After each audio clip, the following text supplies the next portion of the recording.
going on, guys? JD from New York here. This is WWE Off The Script. This is episode 18, part number 3, to close out your week ending June 22nd, 2014. And like I always say, and you guys should be knowing this by now, the absolute best place for all your WWE needs, right here on YouTube.com. And you guys have been asking me, JD, how come you don't say your signature catchphrase? You guys want me to say it? Fuck those other guys.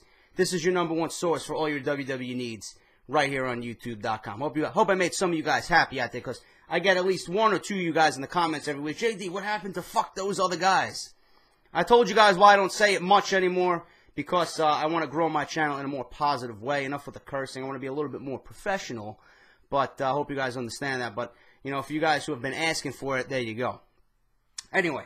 If you guys missed parts 1 and 2 for Off The Script this weekend, links are down below. I talk about everything regarding WWE's hottest topics this week, including WWE 2K15. So go and check that out. I talk about the new roster coming to the game. I talk about the gameplay mechanics, what they're doing with the announced team, Michael Cole and Jerry Lawler. It's going to be a great game, man. It sounds very promising, so I talk about that, give you my opinions on that. Told you guys I'm going to be showcasing it on my channel, so if I have any more news on that, obviously I will let you guys know, because that's a big part of the internet wrestling community. They love the WWE game. So if I find out anything else, guys, certainly I will fill you in here.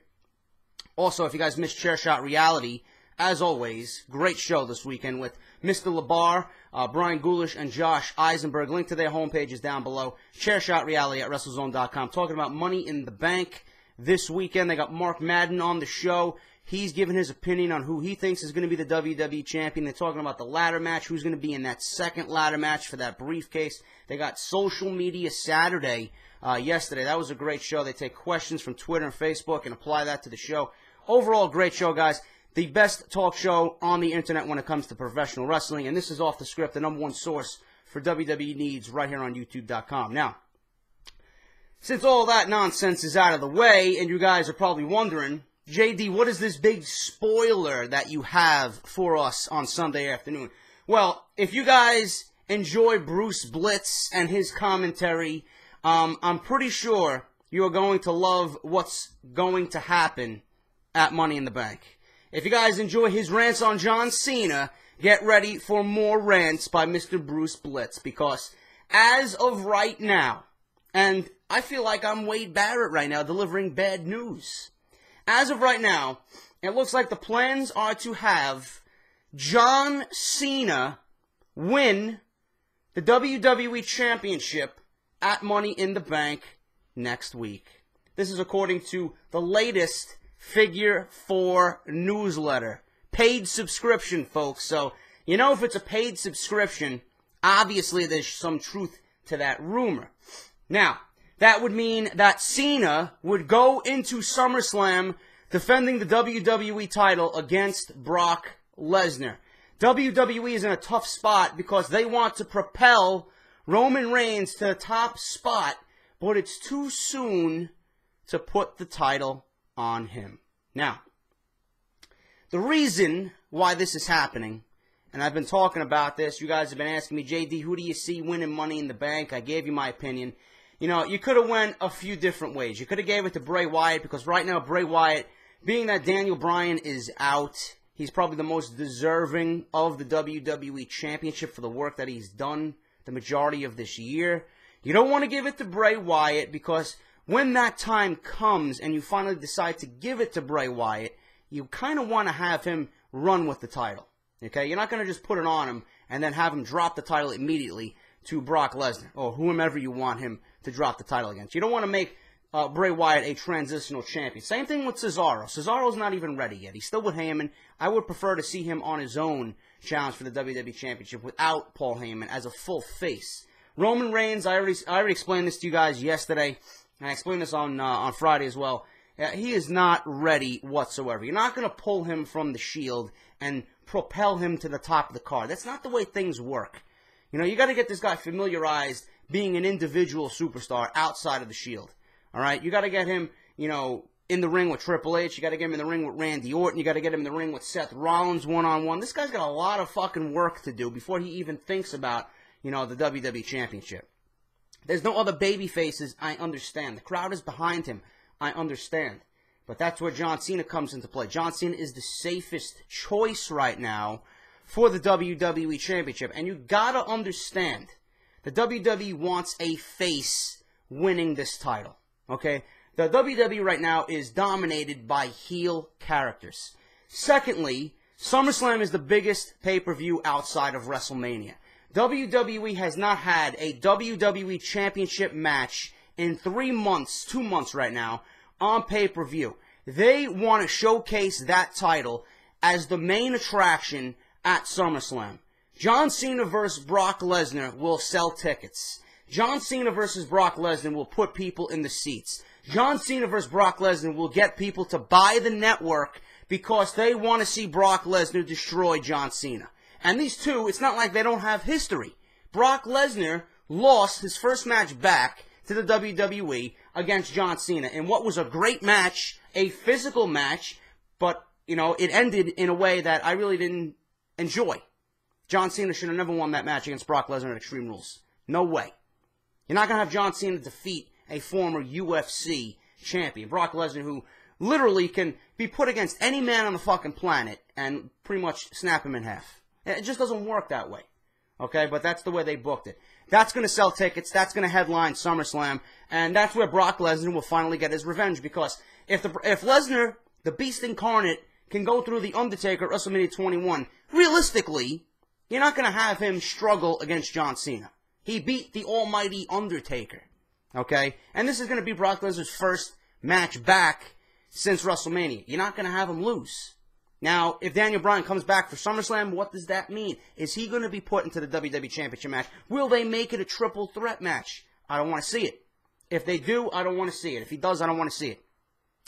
Because, I'll tell you why, I've never been a fan of triple threat matches for the WWE Championship. I like one-on-one, especially at a big event like SummerSlam. It's got to be one man, one challenger against the champion.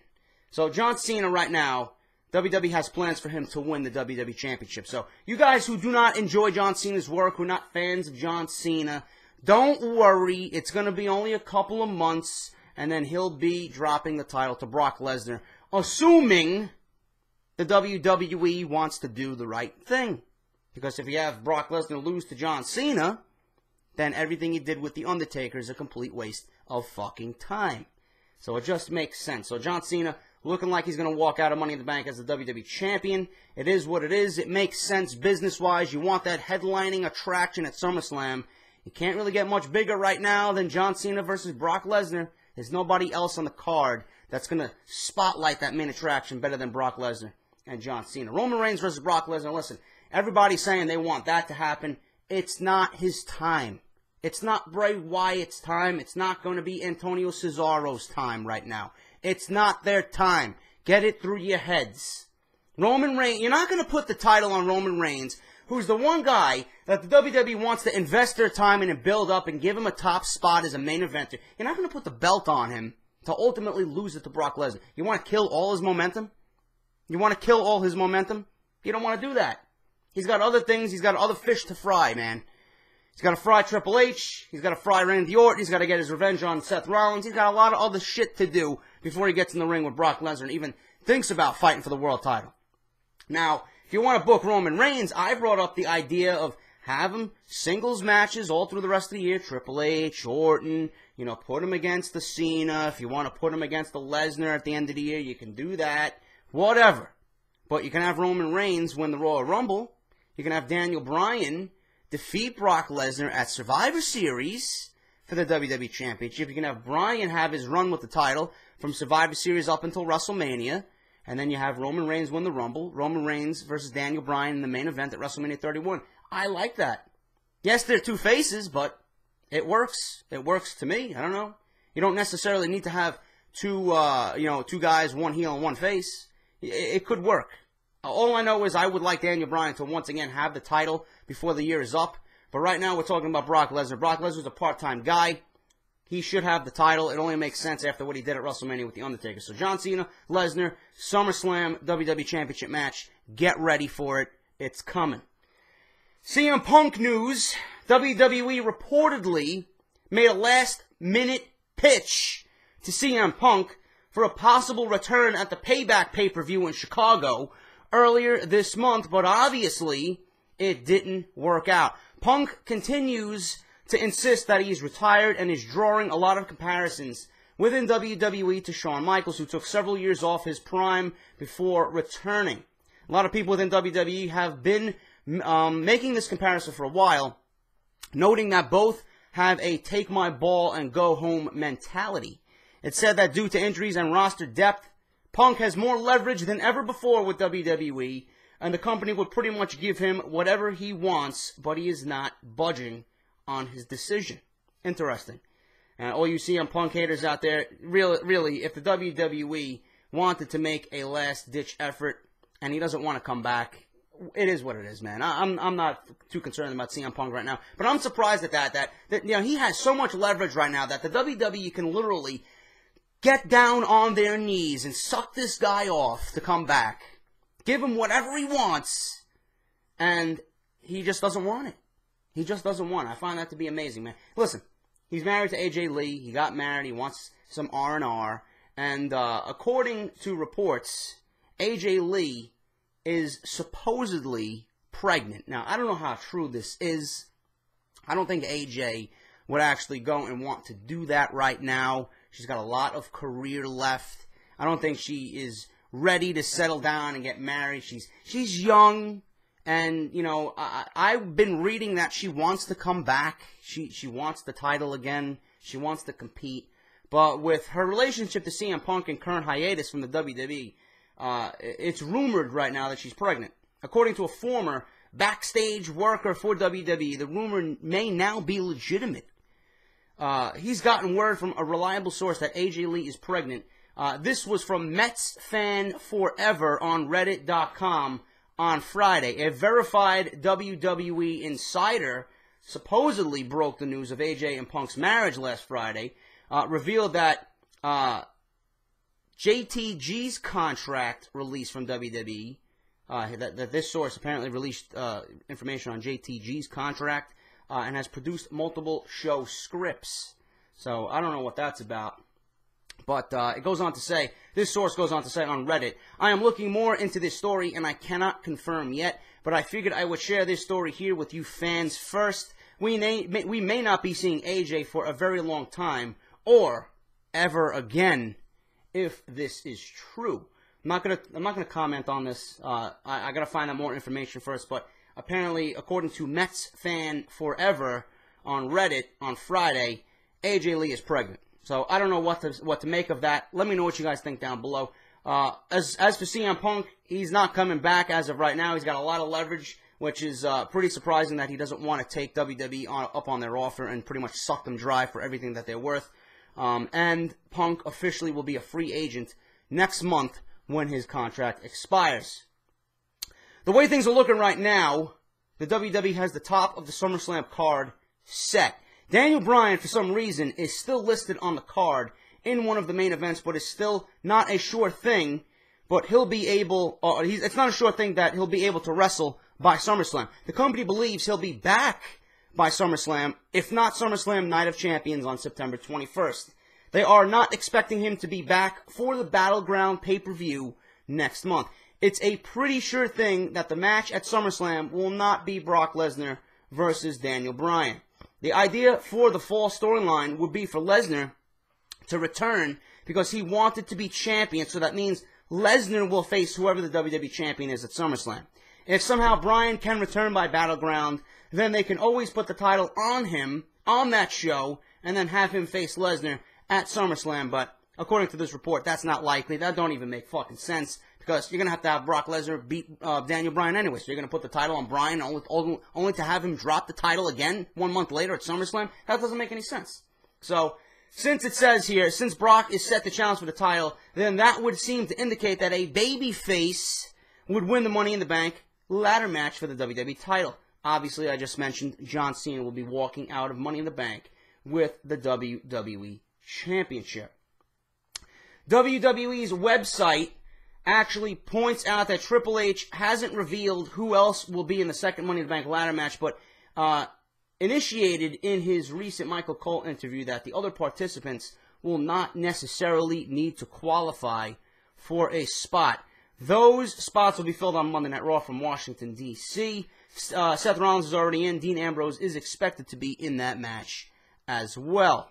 I mentioned Bad News Barrett, Dolph Ziggler, Rusev, Bo Dallas, Big E. Those are the types of guys you're going to be seeing in that match. Maybe an RVD, who knows. But the majority of the guys I named there will probably be in the second ladder match for the briefcase. The Wrestling Observer newsletter reports that plans for Stardust, a.k.a. Cody Rhodes, and Goldust depend on how the crowd reacts to them.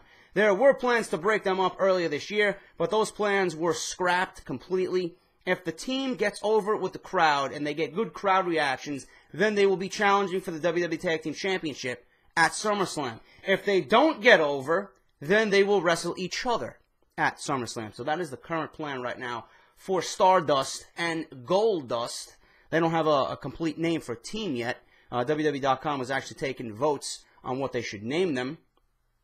Ric Flair news with his daughter Charlotte.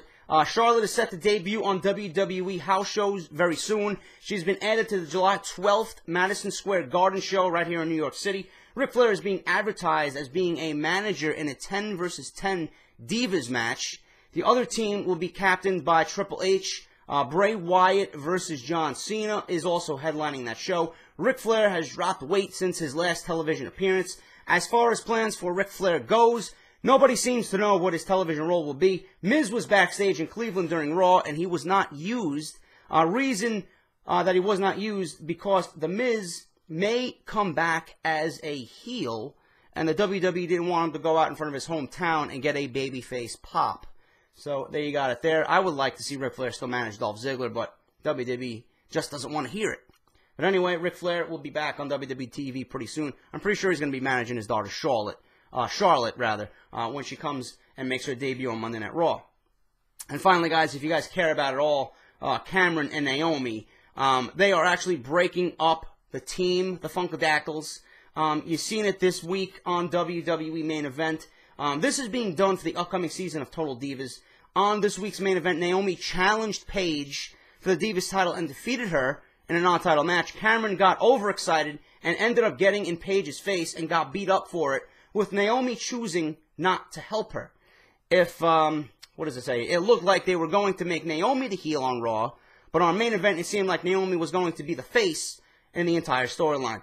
Who cares? I don't, and I'm sure you guys don't care at all about Cameron and Naomi. It is what it is. I don't care. Paige, all I want to see is Paige versus AJ because that's the only money match really right now going on for WWE as far as the Divas division goes. Natalya can work, but WWE just doesn't like using her for whatever reason, man. They don't put her on anything important, which is a damn shame.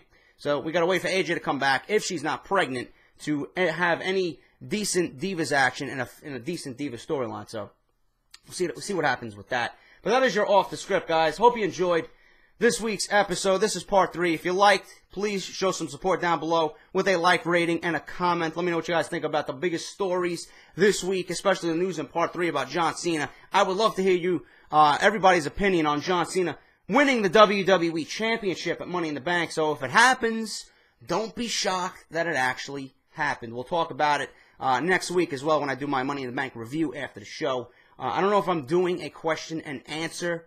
I tend to get more views with just a regular review, so I may just stick to a regular review this week and then bring it back, the question and answer for Battleground. So we'll see how it is. I'll play it by ear. I'll let you guys know. But like I said, guys, leave a like, favorite, share, comment, subscribe, all that shit down below. I'll see you on Tuesday for Monday Night Raw review. This is JD. Have a great weekend, and I will see you all for Monday Night Raw review.